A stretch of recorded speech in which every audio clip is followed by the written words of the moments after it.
السلام علیکم. ٹرانسلیشن ہو بھی رہی ہے یہاں officially? G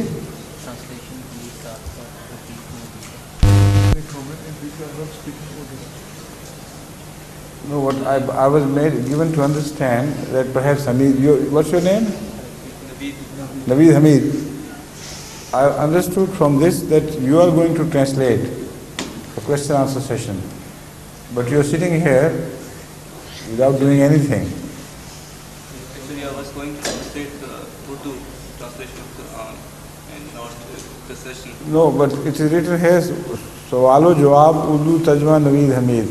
Acha, this was related to the Quran, and he did both these things. So he did only the German translation, and the Urdu translation didn't. Aha, well, I understand. Nobody reminded me, that's why it happened. But I was under the impression that you are going to translate the question answer session into German language. He is responsible for this. Nobody did it, huh? There is no need. No, there is only Amir Sahib here who can't understand Urdu. So for you he is doing the good job, I hope. Huh? Okay. हाँ बताओ. This translation is good for future usage.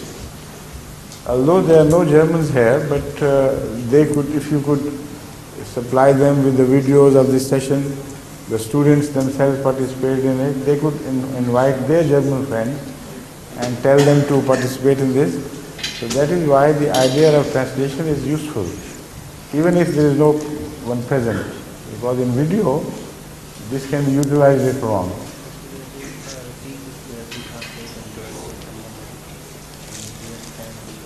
But later on you can dub it. You can dub this video recording with German. While on the screen I may be shown as speaking, but after one or two sentences somebody can dub it, and it will make the impression as if I am addressing in German. But people will know, of course, that it is just a dubbing. Please.